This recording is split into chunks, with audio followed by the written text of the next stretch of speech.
Good evening and welcome to Mining the Riches of the Parsha.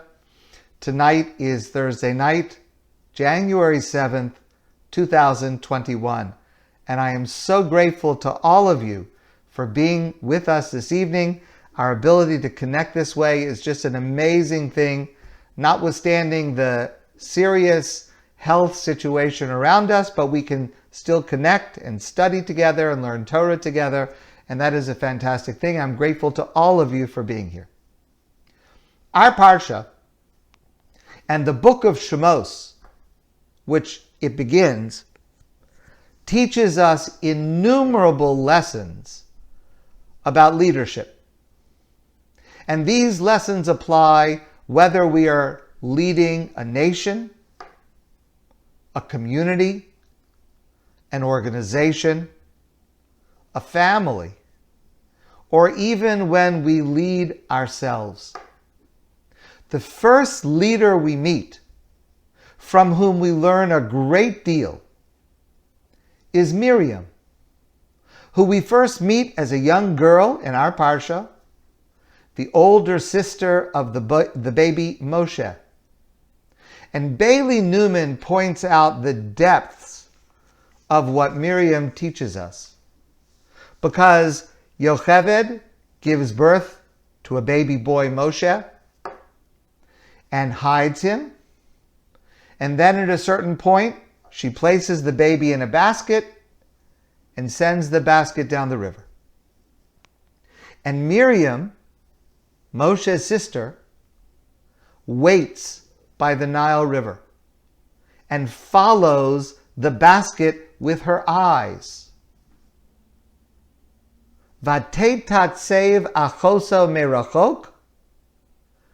Miriam positioned herself at a distance, Ledeah, in order to know ma yaselo, what would happen to him.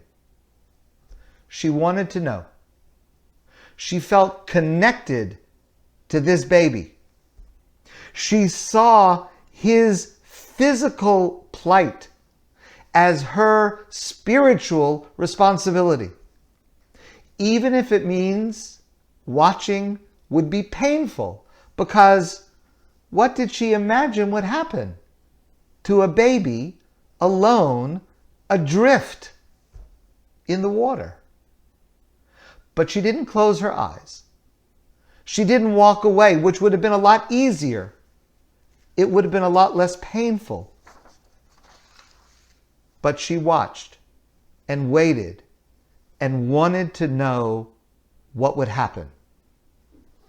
And we all have to take that lesson to heart.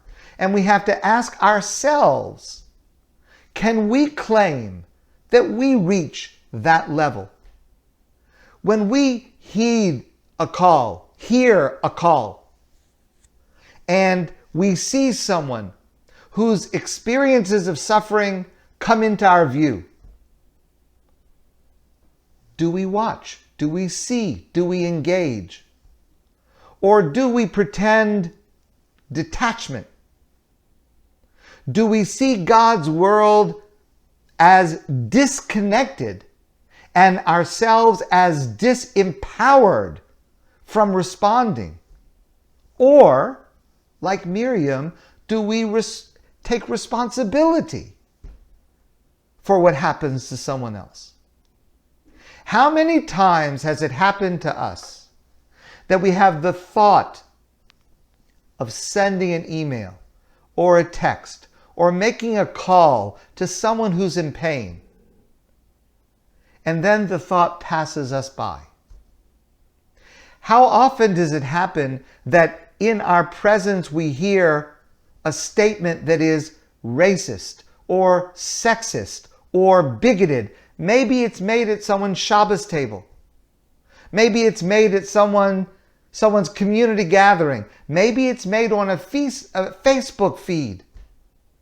How often do we disregard it? How often do we fail to acknowledge it and call it out? Like a baby in a basket going down the river if we were to avert our eyes. Do we really believe that God puts things into our vision in order for us to respond, in order for us to engage, to take responsibility? Because Miriam does believe that. And Miriam teaches us to do the same. And what's striking about this narrative is the way it contrasts with the narrative at the very beginning of the Torah, in the Parsha Bereshis, where we learn about Cain and Hevel, two brothers, Cain and Abel. And Cain murders his brother Abel. And then God comes to Cain and says the famous question, Aye Hevel achicha, where is Hevel your brother? And Cain answers, Vayomer, and Cain says to God, Lo yadati, I don't know. Hashomer achi anochi, am I my brother's keeper? But the Torah teaches us in our Parsha, that's not the way to respond to God. The Torah teaches us through Miriam that where a brother previously, earlier in the Torah, failed, a sister, Miriam, succeeds. Where Cain refuses responsibility, Lo yadati, I do not know. In our Parsha, the pasuk specifically says that Miriam, watching her brother in the Nile, in order ledeya, to know mayaselo. She is responsible for what happens to him. She knows, and she teaches us that salvation will come not by disengagement, but through a valiant wrestling with what is in front of us. And her first disciple is Moshe. Before Moshe is chosen by God to lead the Jewish people out of Egypt, we are told at the beginning of our Parsha so little about him. What qualified him for this enormous historic role?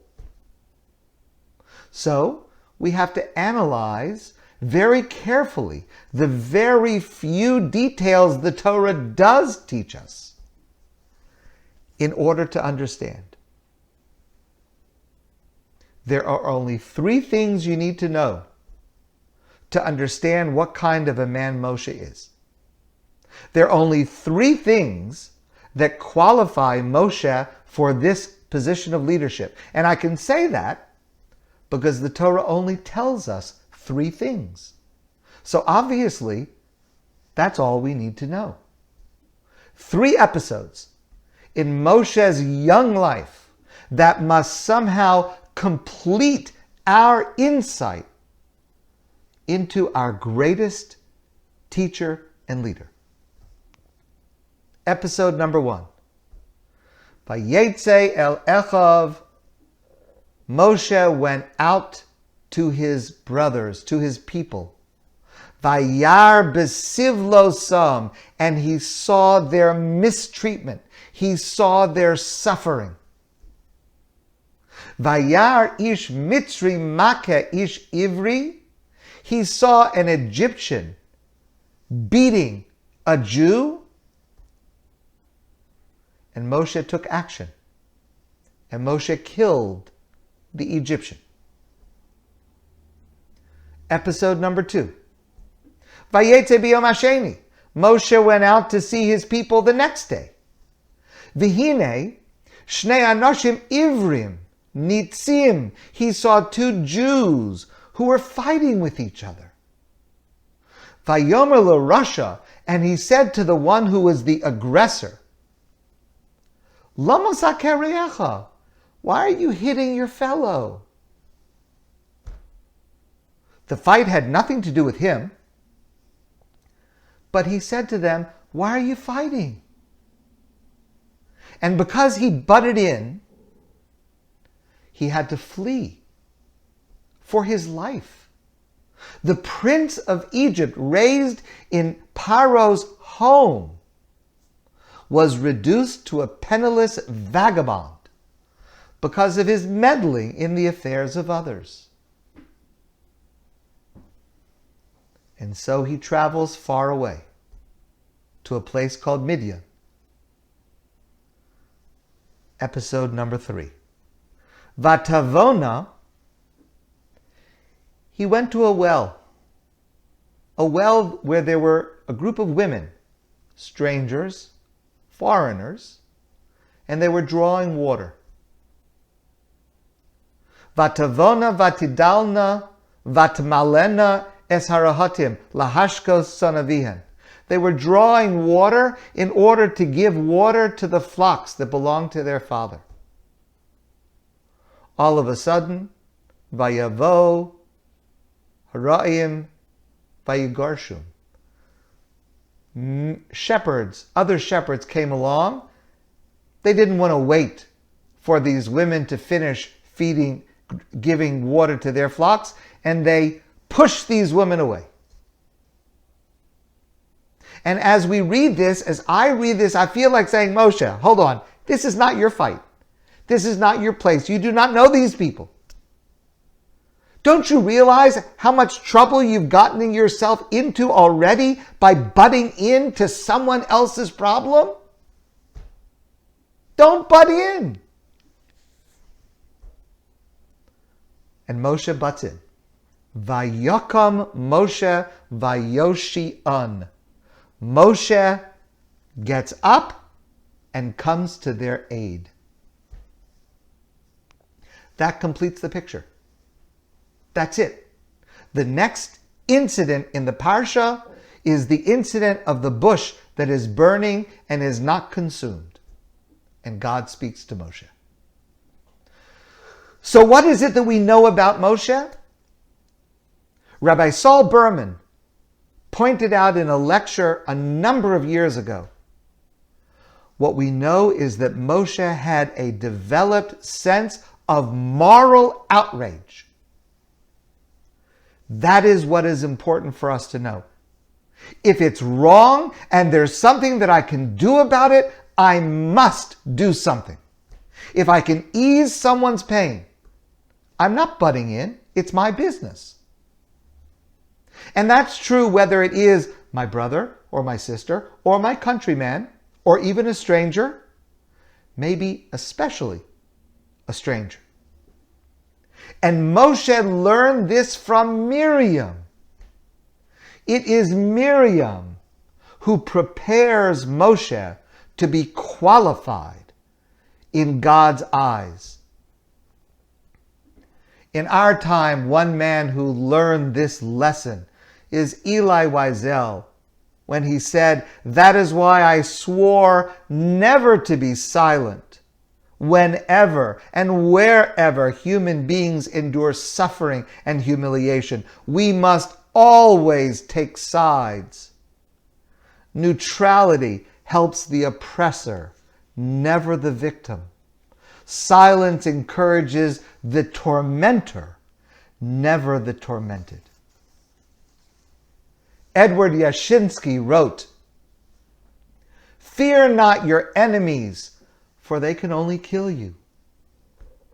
Fear not your friends, for they can only betray you. Fear only the indifferent, who permit the killers and betrayers to walk safely on the earth." That's what Miriam taught Moshe. Never be indifferent to the suffering of another. And Moshe learned. Vayar b'siv losam. He saw the suffering of his fellows. Vayakam vayoshi'an. He got up and he came to their rescue, to their aid. Moshe absorbed that. And that's when God says, that's the one I must choose. But though this quality gets Moshe the job, there is much more that Moshe must learn and understand to be a leader of the Jewish people. Beginning with a crucial lesson about the relationship between a leader and those that he or she leads. And this is so important for us to consider now, because so many of the models around us today are precisely the opposite of what they should be. So let's revisit the narratives that I mentioned just a few minutes ago. Moshe went out, saw his people, saw their suffering. He saw an Egyptian hitting a Jew. He went out on the second day. He saw two Jews who were fighting. He said to the aggressor, "Why are you hitting your fellow?" And the aggressor answered him. I didn't quote this before. The aggressor answered him and said, "Who made you a judge over us? What's it your business? Do you plan to kill me like you killed the Egyptian yesterday?"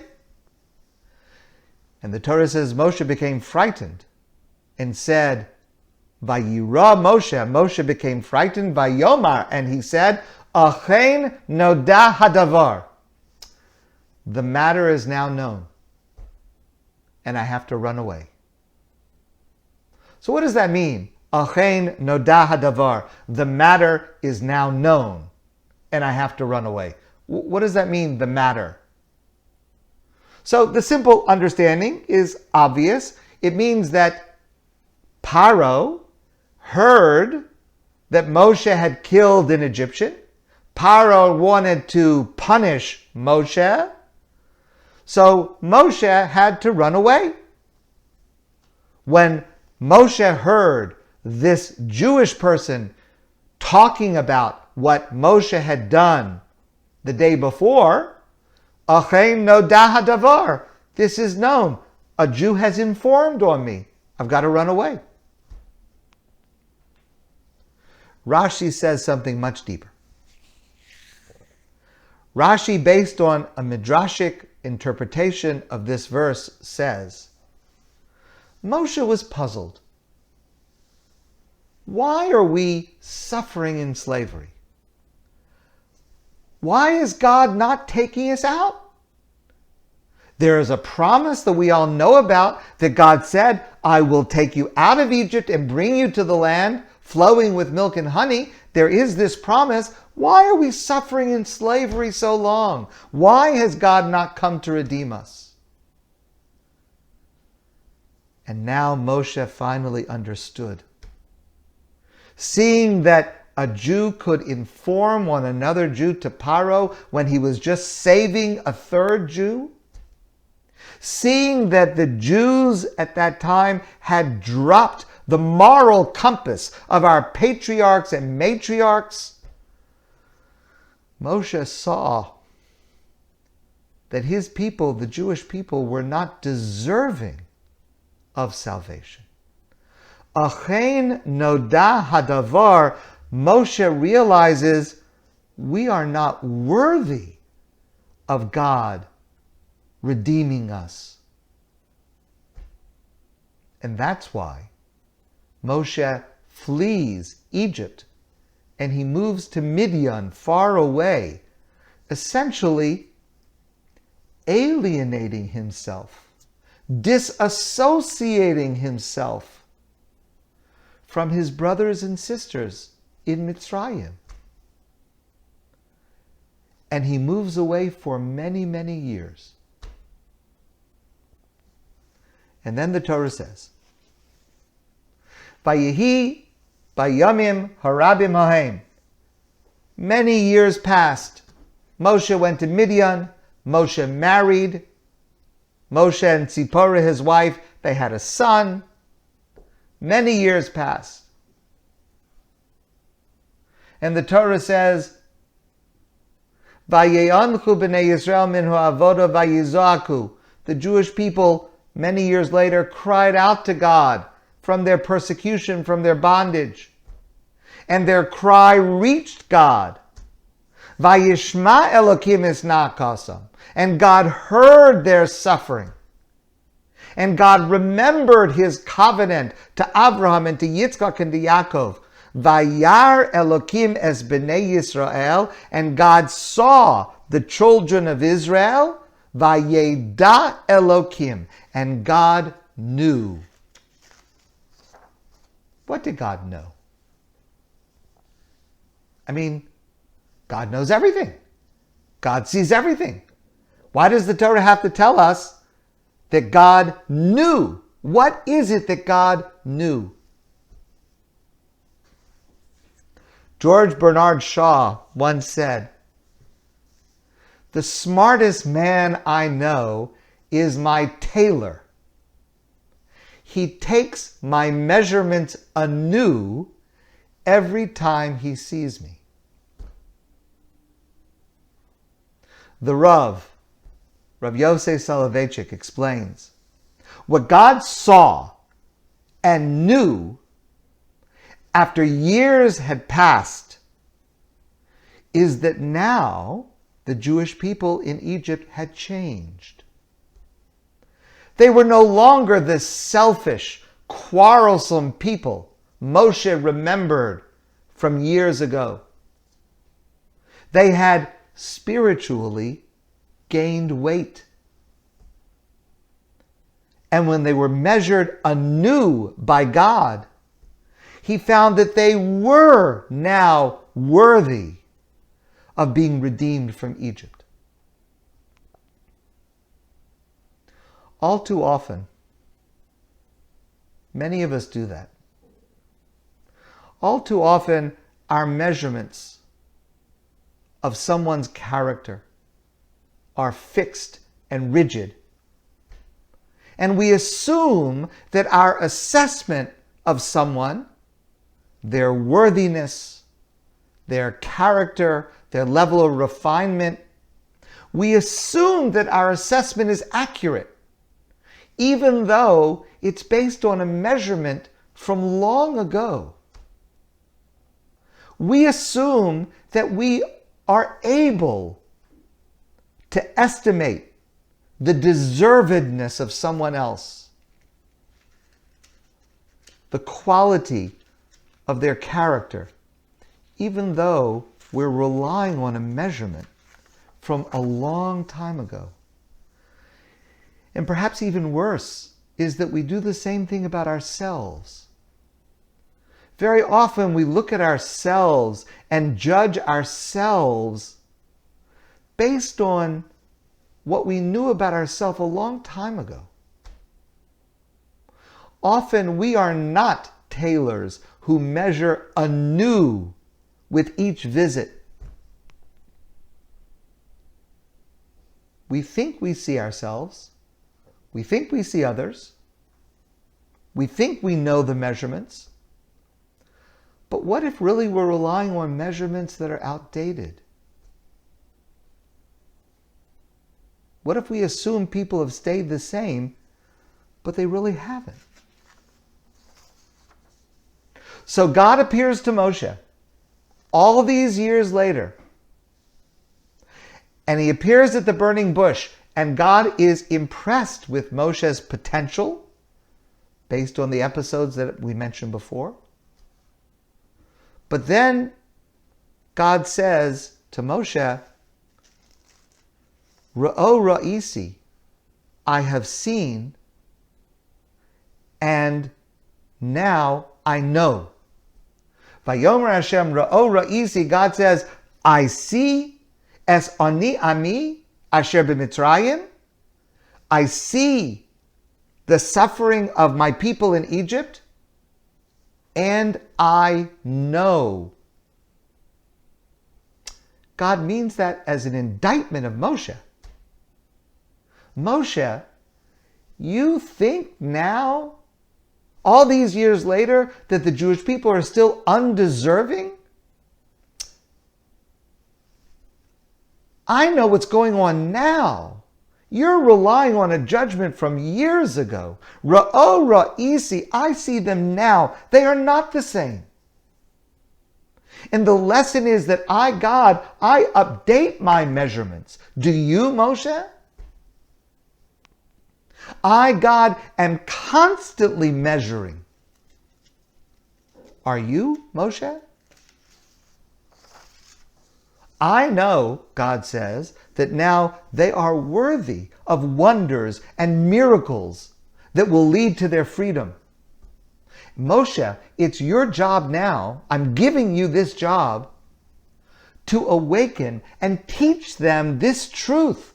Go teach the Jewish people now that I, God, will not abandon them. That I am not relying on a previous measurement of them. I see them now, and I know them now. Ve'ered lahatzilo mi'an Mitzrayim. God says to Moshe, I will descend and save them from Egypt. Ulahalosa min ha'aretz hahi, and I will raise them up from that land, el eretz tova urachava, to a land that is good and wide open. Eretz zavas chalav udvash. It's time for me to bring them to a land that is flowing with milk and honey.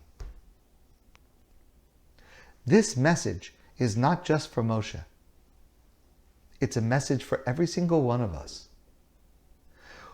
We must let go of our static, out-of-date measurements of ourselves and others, and we must measure again and again, and always be open to the improvement and the refinement in others. This is an absolute prerequisite for Jewish leadership. I've shared this with some of you before. Every Shabbos in Shul, yes, I know, right now we're not going to Shul on Shabbos, but every Shabbos in Shul we say this prayer, and it's a prayer, a blessing on behalf of our community's leaders. We say, V'chol mi she'oskim b'tzorchei tzibur be'emunah. All those who work on behalf of our community with emunah, with faithfulness. HaKadosh Baruch Hu yishalem skaram. God should give them reward and bless them and forgive their sins and make sure that they're healthy. All the good things we want to offer to those who serve our community. People work so hard on behalf of our community. Every Shabbos we bless them. We bless those who work on behalf of our community be'emunah, with faithfulness, who work faithfully, who work with their full effort, who work with pure motives. This blessing is reserved for those community leaders who work with their full effort, who work with pure motives, not just every person who works for the community. This blessing is reserved for those who work be'emunah. But let me share a deeper lesson.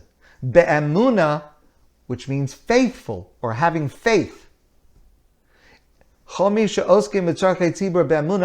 those who work on behalf of the community with faith in the community. If you have faith that the community you are assisting, if you believe that those you are working on behalf of, that they are essentially good, that they are potentially great, if you have faith in them, then you're deserving of a blessing. And if you do not have faith in them, if you do not think the people you are leading are good and potentially great, if you don't see the goodness in them, you're not deserving of this blessing. You're not deserving of Jewish leadership. It is your job as a leader to recognize and to evoke and to develop that greatness in others. Listen, please, to how dramatically God shares this lesson with Moshe. So, our Parsha, one of the most famous images in all of Judaism, the burning bush. Moshe was shepherding the flocks of his father-in-law Yisro, and he was in the desert, and there is Belavas Eish Mitoch Hasneh. There's a bush, and in the middle of the bush, it's burning. Vayomer Moshe, and Moshe says, that's odd. The bush is burning, but it's not being consumed by the fire. I'm going to go take a look and see what this is, this strange sight, this strange image. Vayar Hashem kisar liros, God saw that Moshe had gone to look at this sight. Vayomer, vayikra elav elokim mitoch hasneh. That's when God called out to Moshe from within the bush. Vayomer Moshe, Moshe, God called Moshe, Moshe, Vayomer, Moshe answered, Hineni, here I am. What does it mean? What's the significance of a burning bush? Listen again, please, to the Rav Yosef Soloveitchik, of blessed memory. He suggests that what intrigued Moshe was that there was a bush, there was a fire burning inside the bush, in the middle of the bush, but the outside of the bush was not on fire. It appeared normal. And the Medrash, our rabbis in the Medrash explained that this is a metaphor, and Moshe understood that it to mean, Moshe asked himself, as I mentioned just a while ago, why should the Jews merit exodus from Egypt? To look at them superficially, based on when he was last there, they do not appear to deserve redemption. And that's why when God says to Moshe, I want you to lead the people out of Egypt, Moshe questions God. We'll come back to this later. Moshe questions God. Why? Why are you going to take them out of Egypt? What have they done to deserve it? So to respond to that question, God shows Moshe the vision of a bush, which is a metaphor for every Jew. Inside every Jew, there is a spark that is burning of goodness and merit, even if on the outside he or she appears plain. The bush is the merit, is a metaphor for the merit or the potential of merit of every single Jew, even those who are the most removed. You know, it's very easy to look down on someone else, to think that they are so ignorant, they are so unschooled. It's very easy to look down on someone else.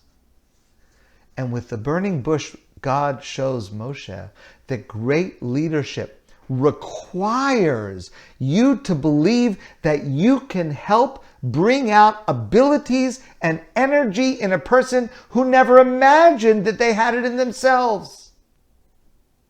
And it's no coincidence that the first leader, Miriam, is described to us by our rabbis as a midwife. Because leadership is largely about helping someone give birth to themselves, give birth to abilities and qualities within themselves that need to come out into the world. Great leadership is to find the fire and drive within someone when no one else sees it, and to help it be born.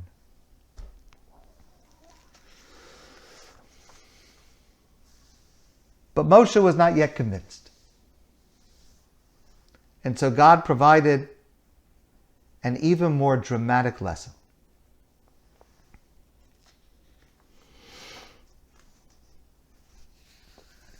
Moshe says to God, it's not going to work. You're asking me to go take the Jews out of Egypt, to be your messenger, to be your intermediary, to go and take the Jews out of Egypt. It's not going to work. Vayan Moshe vayomer. Moshe answers God and says, V'hein lo yaminu li. The Jews are not going to believe me. I'm going to come back to Egypt. I'm going to say, I was in the desert and I saw this bush and was on fire, and God appeared to me and he said, go back and tell the Jews it's time we're leaving Egypt. They're not going to believe me. V'hein lo yaminu li. They're not going to believe me. So, God has an answer. God has a solution. God says, all right, I'll tell you what I'm going to do. I'm going to teach you how to perform 2 miracles. Now, before we go further, in the story of the Exodus from Egypt, miracles play 2 separate roles. They have 2 separate goals. The second one, which we'll get to later, through the 10 plagues, those miracles are to persuade the Egyptians to free the Jews. But first, it's the Jews themselves who need to be persuaded to follow Moshe. So, God provides Moshe with 2 miracles in order to go back to the Jewish people, that they will be persuaded that it's time for God to take them out of Egypt. And the 2 miracles are as follows. Vayomer Elav, God says to Moshe, Mazeh biyadecha, what is that in your hand? And Moshe says, Mate, it's a staff, a stick. God says, throw it to the ground. Vayihi lenachash, it became a serpent, a snake. Vayonas Moshe mipanav, Moshe recoiled. Moshe didn't like snakes. That might be as close as I get to being like Moshe. I don't like snakes. Vayomer Hashem Moshe, God said to Moshe, Shlach yadcha, reach out your hand, take a hold of the tail of the snake. I worry if I would have been there, this whole thing never would have happened. I don't know if I could have done it. Okay, take hold of the tail of the snake, and all of a sudden it became a staff, a stick in his hand. Vayomer Hashem la'od, God says to him further, I have a second miracle for you.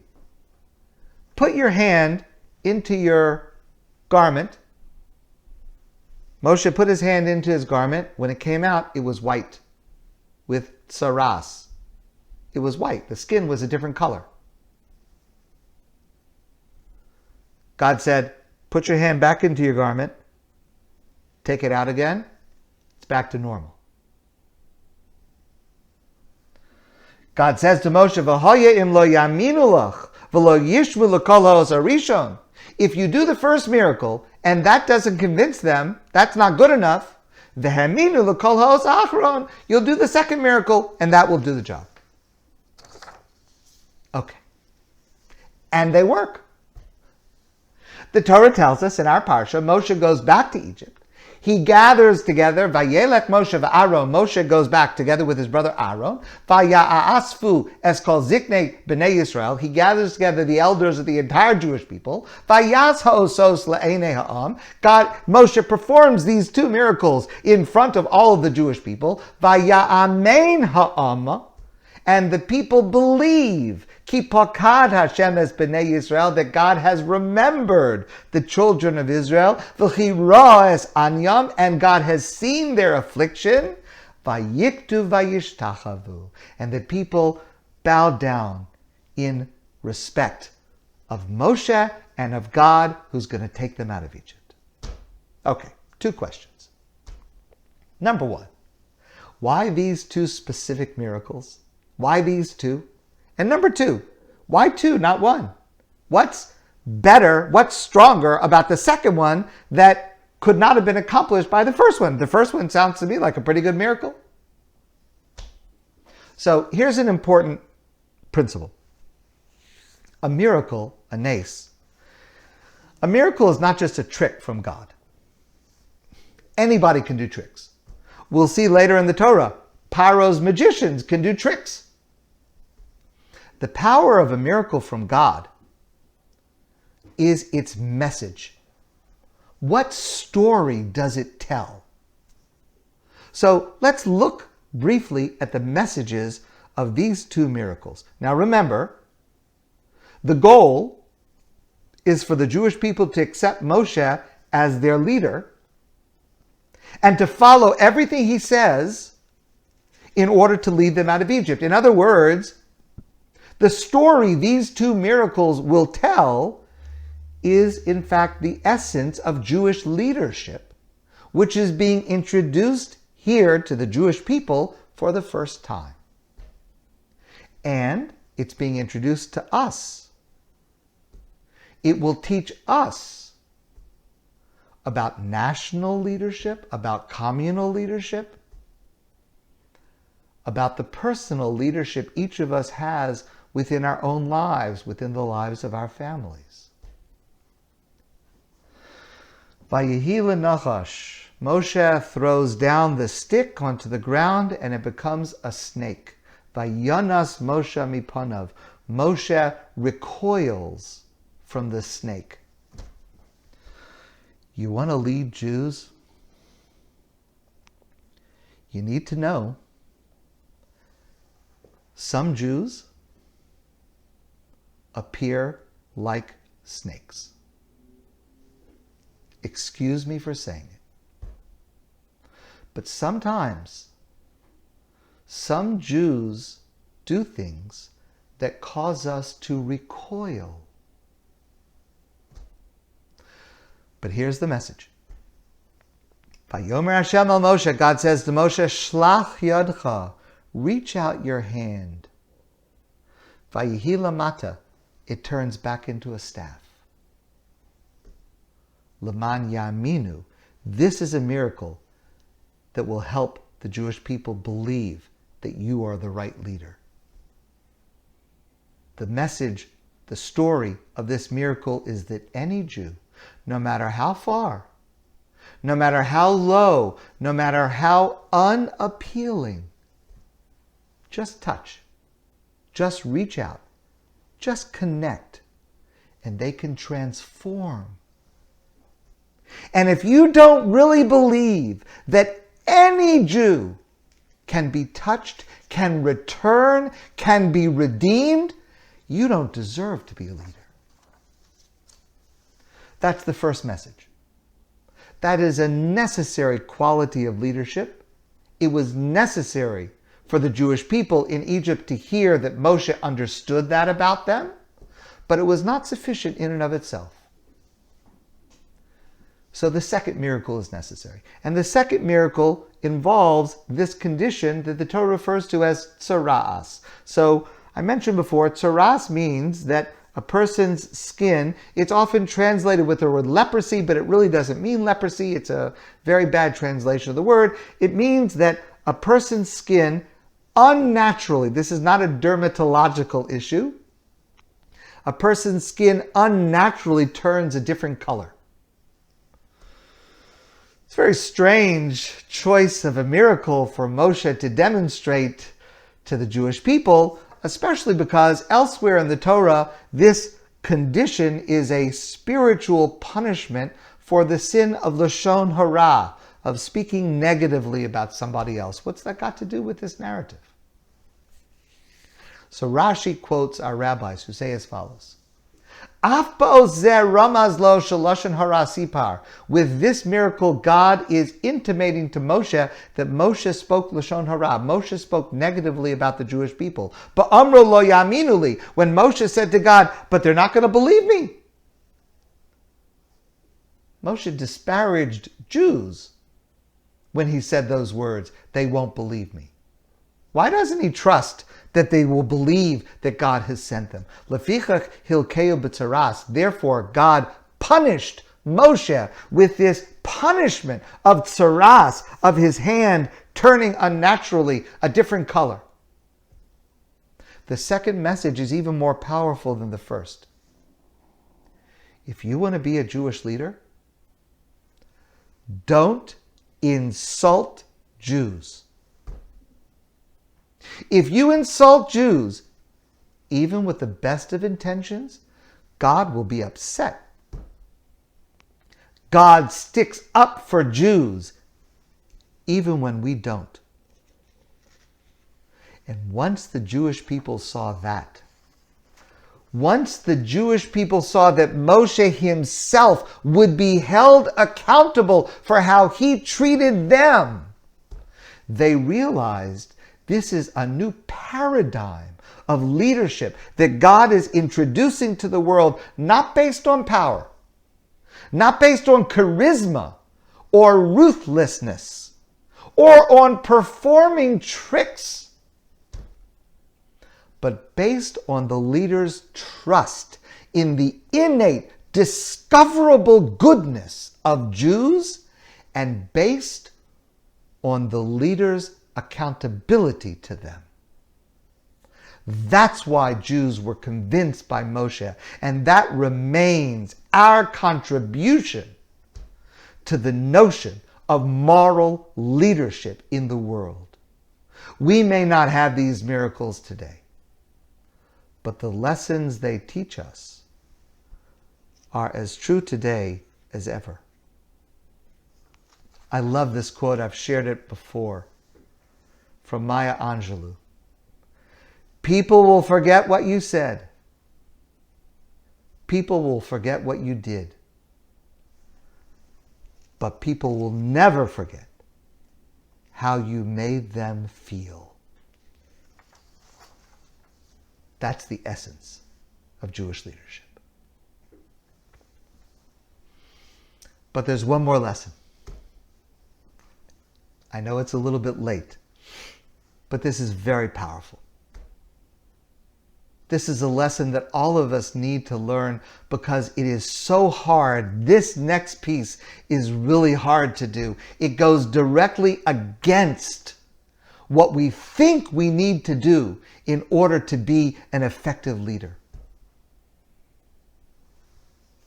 Very, very briefly, this whole passage, which is the main narrative of our Parsha of Moshe at the burning bush, the whole thing is bizarre. It's surreal. God calls out to Moshe from within this burning bush. Moshe says, Hineni, here I am. God says, I've seen the suffering of the Jewish people. It's time for me to take them out. Now I want you to go to Paro and take out the Jewish people from Egypt. Moshe says, Mi anochi, who am I to go to Paro? Moshe says, God says, I'll be with you. I'm not asking you to go by yourself. I'm going to do it. I'm just asking you to be my representative. Moshe says, if they ask me what your name is, what should I say? God says, I'll tell you my name. I'll tell you what my name is. Vayan Moshe vayomer. Moshe answers and said, no, it's not going to work. They're not going to believe me. God says, I'll give you 2 miracles. They're going to work. Vayomer Moshe Hashem, be Adosh Hashem, please God, lo ish dvarim anochi. I'm not good at public speaking. God says to Moshe, it doesn't matter. Who do you think gives the ability to speak to mankind? I'm the one that gives the ability. I will make you a public speaker. Vayomer, Moshe says, and our rabbis tell us this back and forth lasted for 7 days. So this last comment is at the end of 7 days of arguing. Vayomer bi Hashem, Moshe finally says, Shlach na biyad tishlach, please, just send somebody else. Just anybody but me. Vayichar af Hashem, but Moshe, God finally loses his patience. I don't know if I could have held that long. After the first 5 minutes, I was losing my patience. God says, forget, I'm telling you to go. That's it. The discussion is over. 7 days is enough arguing. 7 days, Moshe keeps arguing.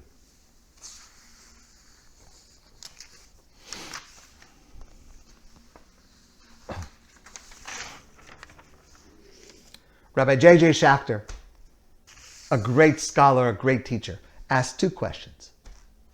Number 1,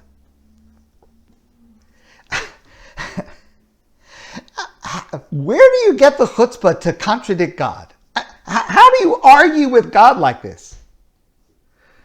God says to Moshe, they will listen. Moshe says, no, they won't listen. God says to Moshe, you're going to be able to do it. Moshe says, no, I'm not going to be able to do it.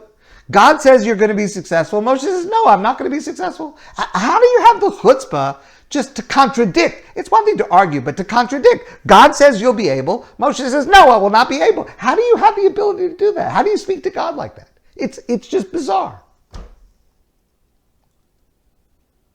But number two, a rabbi say, I mentioned, they're arguing for 7 days. For 7 days, this is going on back and forth. Yes, no, yes, no. Go, no, I'm not going. Go, I'm not going. But where is Moshe's concern for the Jewish people? He knows, God has told him, he knows what's happening to the Jews in Egypt. They're being beaten. They're being killed every day. How can he not rush to help them?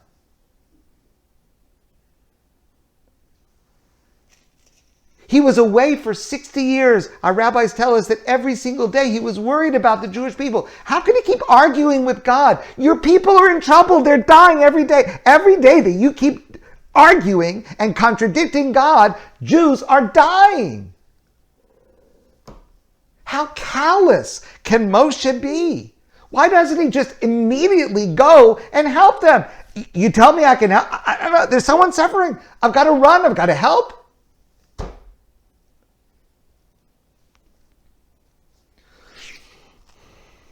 Let's look closely at Moshe's last objection after 7 days of arguing with God. Vayomer, Moshe says to God, Bi Hashem, please God, shlach na biyad tishlach. Please send someone else. What does that mean? Who does Moshe want God to send? If not him, please send someone else. Who does Moshe have in mind? Rashi says he's referring to his brother Aharon. Aaron, first of all, was older. Aaron was more of a public figure. Aaron is better than me. Please send Aaron, not me. That's what Rashi says. Okay. Pirkei de Rebbe Eliezer, which is a collection of midrashic comments by our rabbis, says, Moshe said to God, don't send me, send Eliyahu Hanavi, send Elijah the prophet. Elijah the prophet? Eliyahu Hanavi? So the Rav Soloveitchik explains, Moshe was a Navi, Moshe was a prophet. So that means Moshe can see what's going to happen in the future. Moshe said to God, listen, if you send me to take the Jews out of Egypt, I see that eventually I will be successful. I'll get them out of Egypt. We'll travel through the desert. They will get to Israel. They'll settle in Israel. They'll build a temple, and then it's going to be destroyed, and they're going to be exiled. They're going to build another temple, and it's going to be destroyed again, and exiled again. And they're going to be in this long exile, which is where we find ourselves right now. Moshe says to God, don't send me. Send Eliyahu Hanavi, Elijah the prophet, who will usher in Yemos HaMashiach, the Messianic era. Send the one who will just do this permanently. Why send me, who will achieve a temporary fix? Send Eliyahu Hanavi, who is going to bring permanent freedom, permanent redemption. Moshe wasn't arguing with God that he didn't want to go. He was arguing with God because he loved Jews so much and he was so hurt by their suffering that their hurt and their suffering, his empathy for them, gave him the strength to have this chutzpah to say no to God, send someone better. All of a sudden, it puts this scene in a whole other light. And our understanding of Moshe is transformed. That's real leadership. There's someone better. Don't choose me. Choose who is best for the people. That's the first part of the lesson. But God says to Moshe, that's not how I want to do it. That's not my plan. I want you to go. I'm telling you to go. Someday, God says to Moshe, someday, we're all waiting, someday I will send Eliyahu Hanavi. I will send Elijah the prophet. I will usher in the Messianic era with permanent redemption and freedom and spirituality. Someday. Now, Moshe, I'm sending you. And here's the lesson that God is teaching Moshe about leadership and teaching all of us right now. Geula, redemption, it's a process. It starts, it stops. It gets sidetracked. There are obstacles. There are failures along the way. God would not provide, God does not provide redemption in one fell swoop. I once had the opportunity to hear Rabbi Shlomo Riskin speaking. And he discussed the passage in the Talmud. The Talmud says that Mashiach, the Messiah, will come riding on a donkey. Rabbi Riskin asked, why should the Mashiach come riding on a donkey to usher in the Messianic era? Why doesn't he come in a Volvo? Why doesn't he come in a helicopter? Why a donkey? So Rabbi Riskin said, Rabbi Riskin knows more about donkeys than I do.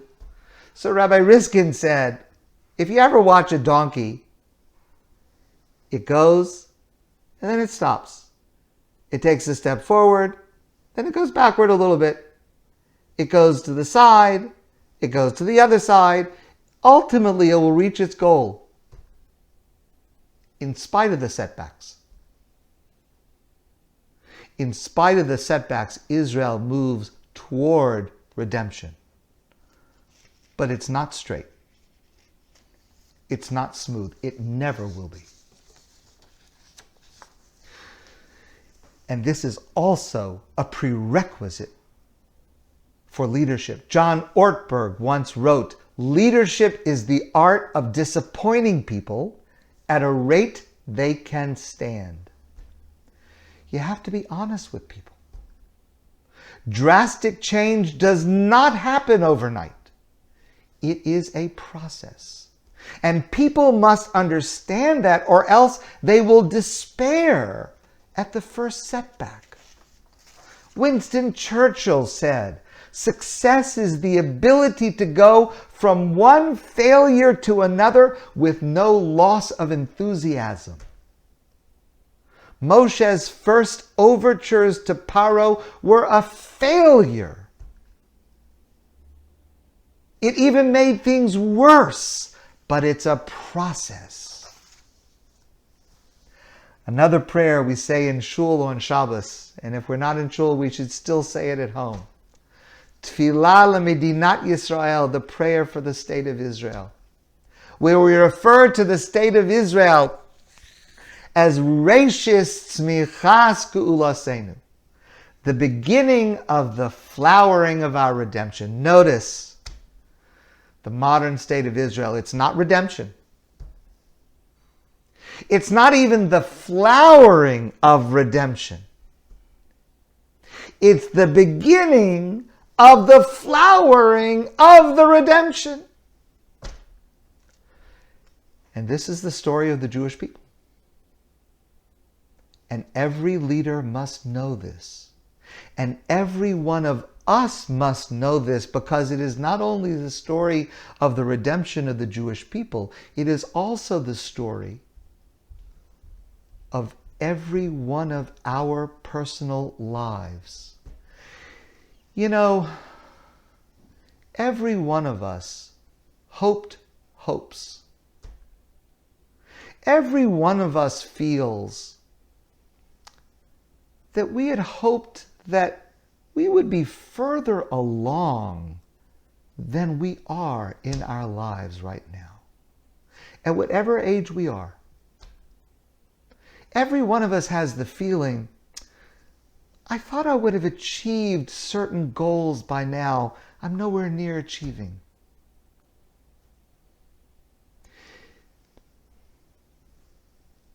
It could be any area of life. It could be our finances, it could be our career, it could be our family, in every area of life. Spiritually, I would have thought by now that my davening would be more meaningful than it is. I've been davening my whole life, praying. I thought by the time I reached this age, I would have learned more Torah. I'm not where I thought I would be at this point in my life. I'll confess something to you. It's personal. I don't like birthdays. I like other people's birthdays. I love celebrating other people's birthdays. I don't like so much celebrating my birthday. It's a personal thing of mine. And I'll confess it to you because that's what I think about on my birthday. I think about, this is the number I am.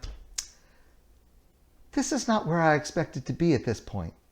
I expected to be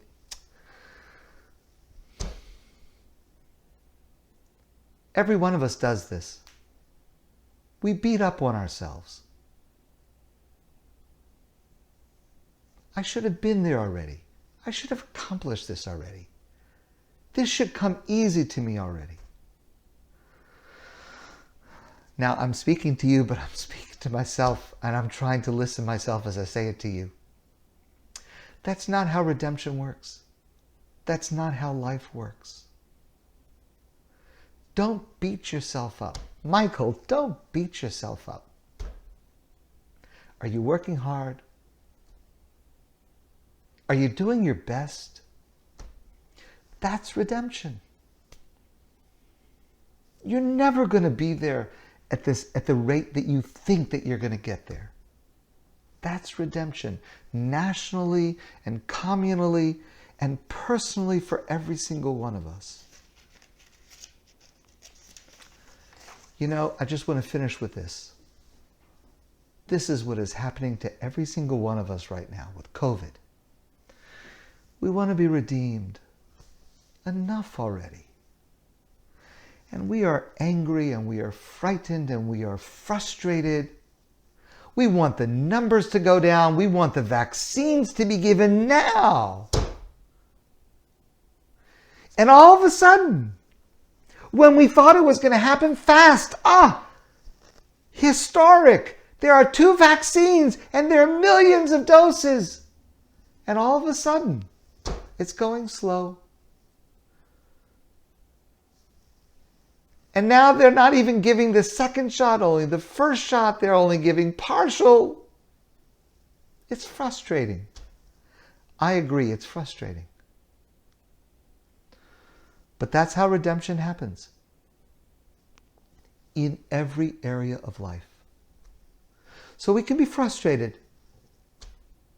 We can do whatever is in our power to try to help it along. But we should not be surprised because this is Tahalich HaGeula, the process of redemption. It's a process. Moshe had to learn that. And every single one of us must learn that in our lives from our Parsha this Shabbos. My friends, I want to wish you a beautiful evening and a wonderful Shabbos. I hope that all of us can try to absorb these lessons because they will transform our lives if we do. Thank you so much for joining. I look forward to seeing all of you soon in person.